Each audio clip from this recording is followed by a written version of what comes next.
Hello, my country people, Niger, Auchi.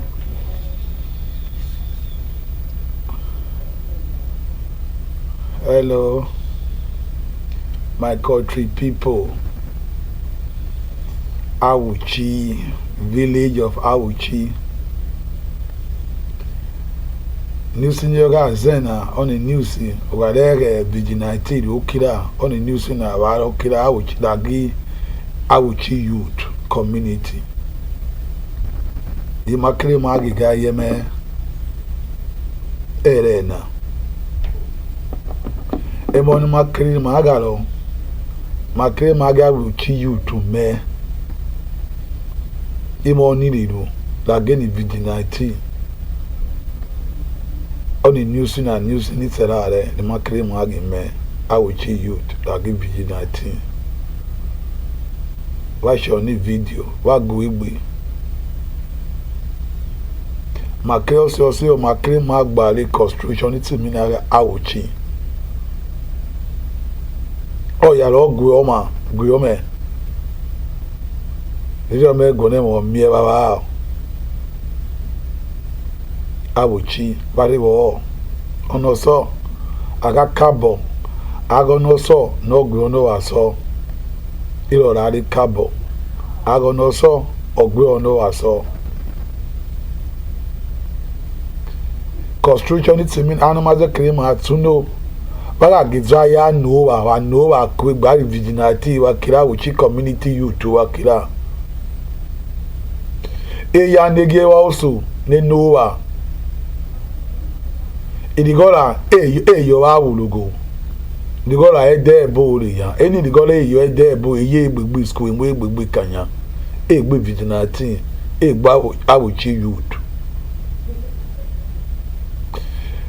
Also, animals Magbari construction it's Awuchi or Guire. Any Awuchi cities of Ayoga Moa Ayonakuru Tonali nor a Moa free. Our yo no do be construction it's Awuchi. Again repeat construction it's Awuchi or Gura Awuchi cities or Ayoga Moa Ayon Oto Ayonakuru nari free nor a Moa yo. How are you now? Me only bigoro. But here, Auchi youth citizen it's Auchi Oto. Like don't na go ga meche don't Oto. Okay, bali okay yoga moa so waro yoga mao crop yoga mao imimire yoga ya mao. Eyane yoga era Auchi ga igage also wani ni youth ni vigilante. Adiba ya mi ono ye mi na development fees. But we ma wa yo bora wa ya papa no ya no ke no develop Auchi community. No kiri cities any citizen of for seminar development fees. Wa yere awo. We rabande mano wo bora la give an we rabe mano di wa mano wa femina development fees.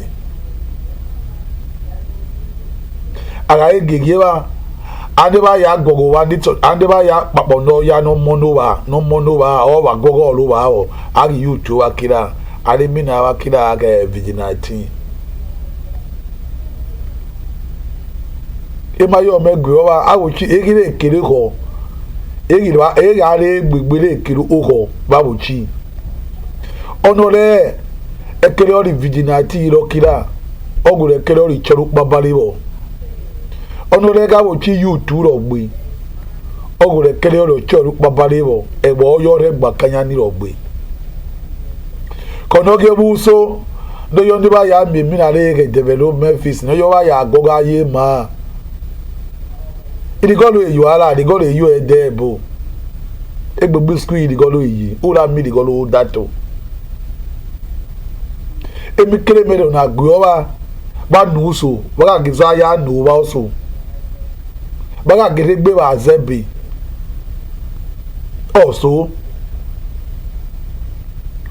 kaka magegbe me magoge mo mi egbe emeze ya ma anu magoge mo mi egbe also nare yere Our easy, but not it here, or maybe easy. But the man Google more maybe, my Google more maybe, my new way more bo. Bekera uchi. Oh yeah, baga gizwa noa, baga gizwa noa. Baga take law, bo boa. Ura mowa. Government enu de mina le development fees ira ri receipt na government rola o ba kara kan government ono no give also ba ya go ga property a ba mi collect mina ga vigilante mina ga development fees o ga dire ono ya rola na ala ngo baba la fees mina kwesi ni tonemo.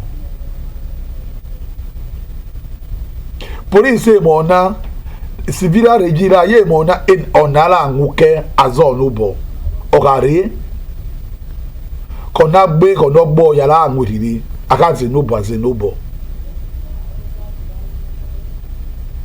ividinati uguso ado yo ani no do yo emina igudi abol odo yo ko ri ubori ode piudo emezek magona miowa make awuchi ohie make na agbegbe tadi enimoko enimegbe iwani ba game on is the va yes awuchi community they mena ye tore de mini boto tore de la ipiche tore de ikwa boli emobadi ara agbegbe apamo ni bala mi oro to ba yitiki di gore ba yitiki baya de bala ise ba kiri gbirora kiro ho government kan go nya gbe government ngu ne baya akazi no baze no bo baze mari gbe yara uchi maguge mo mi egbe kugwe ki me ni be ramaire maneba e wa fa mi na development fees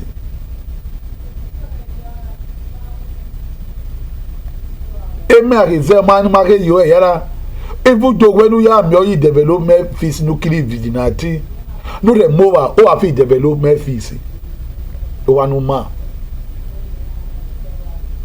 o yo ba mi o to ba ri name of vigilante mi ayo to but the name of Feminaga which you to me are you to. Why I would community, your name, your no to read no to. Era any bigger on Nanita which community. It is more in it bigger. A Marilla Luachi in it bigger. It is the 20 bill, got Katina Conic bigger yo. Good development in a develop. Five development fees, Gauchin the Bagbala, Gauchin the Boogie, Gauchin the Bifio. Development, Ivata. Oh, you know, Monowala develop on the society, on the community, on the street, in Monowala, yo. On our development. Oh, you know, get develop in our community, but no, it begolo. Abonoyola can get it develop on the community. When again, I know you know, you like begoni to me, I development fees. Konogi, Kugwenagi, or Akia Uri Moa, who are feed development fees. But we be on a bola. Iye gure ni ba meni right already. Vast opura. Any ye guri de ge meri over. E miofu. O for you la beke but on ofu. Oke vadu. Wala wa ida votu no. Oke duko awo. Wa me mona pa me wa ga isasi. Emoni lo bad dia wuchi. Ameno above the law. Oya po law la. Ukiri ogie, ukiri president, ukiri governor. Why da pio bui law la agbe akanya egbe. Ido ame ya ni law bola akanya egbe. Besides, ego yo pore moro yemi na police station, ego yo pore moro yi government. Ni government go. But the magigbe me maguge mo miegbe maga gegro egbe di kichi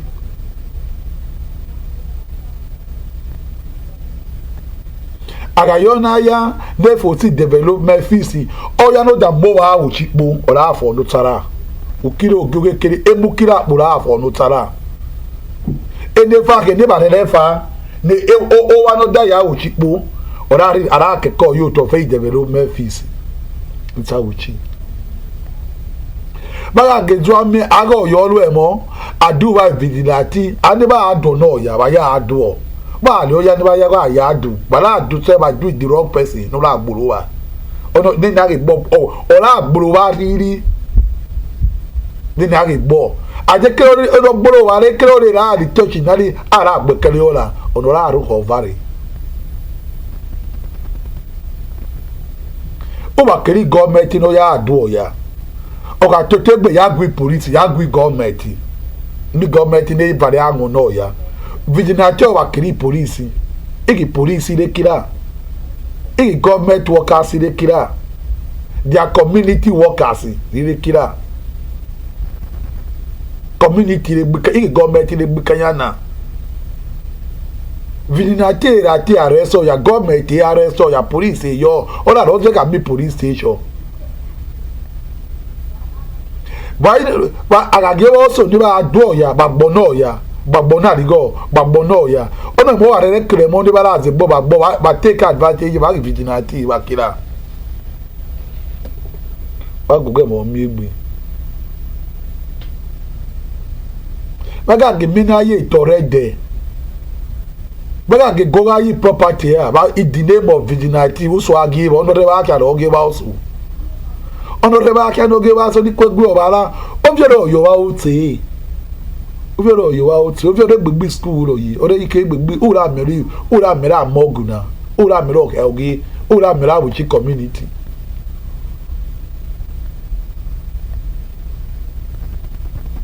ugare vigilante ukira ge gbe eme yuzu so nuso kwere abuchi community ujoni nuso baga ge mi aye itore de iyo gore utore de amo oso ebono yo gore ora ago to ni romo do save ki di gore ira mo wa yo ba mi oro ndo tore de ba tora akiro in the name of our community omo wala ado ya ni ba support wa re do wala ro yo to de ni wa re support ra re de o de our community ra oveawo adissolve vigilante ara yiri ta dissolve ala agbegbe tara emo yo mo ba zoro bo na emo yo mo ba zoro bo na baga ge mi yo ga mo ba age ono oge wa so ri ki ba no ba ya mi na re development fees o to ni to no ya ba psetari yo o no ge wa so ro ge mo nu to ona la ge me ri o ba la yo me gbe o ba aye ke awuchi yara o ge for value ri amino oge votu anilo yo ge votu ri o da me oge vo vari nyagba oge vo vari uno oge duku awo emu akira lo o yo mo ge lo bi o ichichi ni le ga wa bari le ga wa la gi popa ichichi na le gbe mi ri ba mo ichichi na le ko chichi na le we so na le gbe ra mi ri ba mo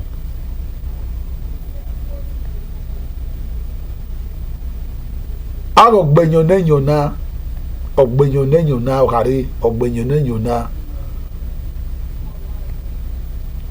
iye gore ni ba ke mineral itore de eke voto eke mineral era the name of all yo ge wa so no yo ge ore ba kalo e ba gbe kanya le ka sai property de ba chori also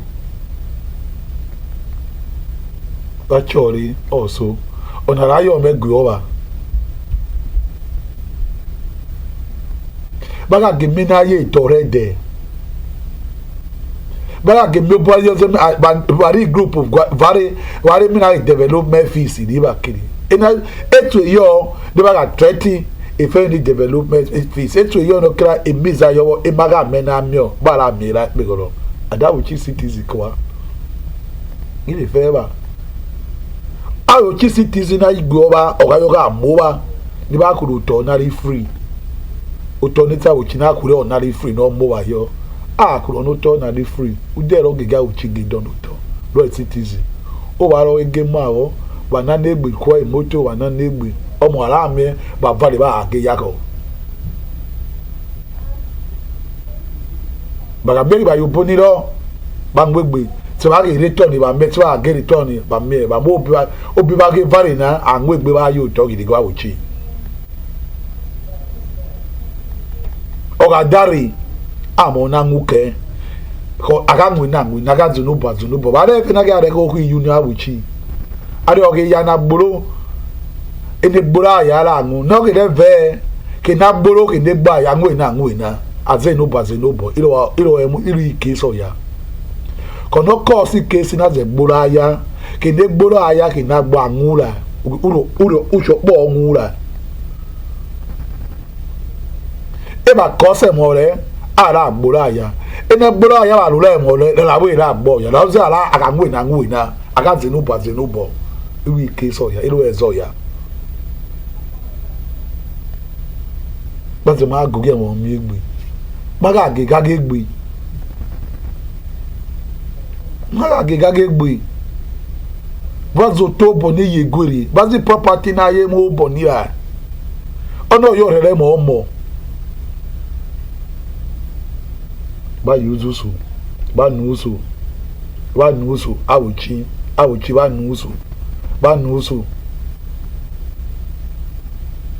ba nusu onara yo megwe oba emu awuchi ekeru obo rilepo ba ga awuchi o se ma kiruko awuchi ona dayo megwe oba wale eme Miagwere Israel, Benin Strana 1 of Africa, the Ogusomi 1, the Jagaba of Awuchi. Ona, Dayo Megowa, ba shoni video call na ba subscribe, or you do subscribe, but I gwebe, ba get to bo yiri. Oni station na, magi krema adjust the news nita Awuchi, agi news nita tako, history nita Awuchi. Ona, Dayo Megowa. Ori okila fema oti lesta wala ege soku video meno bad ori okila bye bye ba mo afema